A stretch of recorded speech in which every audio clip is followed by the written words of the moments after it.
ये जो कल से जंतर मंतर पे रिजर्वेशन हटाओ प्रोटेस्ट स्टार्ट हुआ है, मैं उसकी 5 डिमांड्स आपको बताता हूँ, फिर आप डिसाइड कीजिए आपको इस प्रोटेस्ट का सपोर्ट करना है या नहीं। इनकी जो पहली डिमांड है वो है कि रिजर्वेशन जो है वो इनकम बेस्ड होनी चाहिए, कास्ट बेस्ड नहीं होनी चाहिए।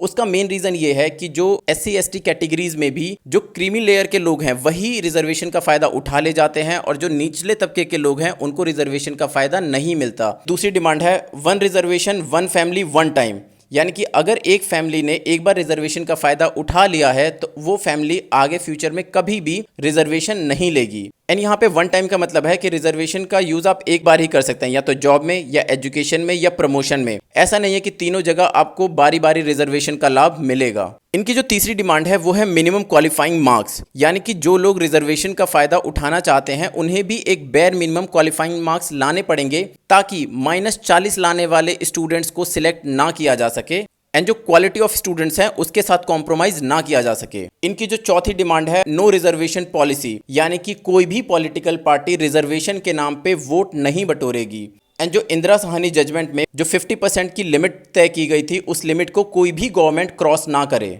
After every 10 year socio economic data के बेसिस पे ये जो रिजर्वेशन की पॉलिसी है इसको रिफाइन किया जा सके ताकि जो लोग रिजर्वेशन की वजह से अपलिफ्ट हो चुके हैं सोसाइटी में उनको जनरल कैटेगरी में डाला जा सके और फिर रिजर्वेशन का बेनिफिट उस तबके को दिया जाए जो अभी भी पिछड़ा है।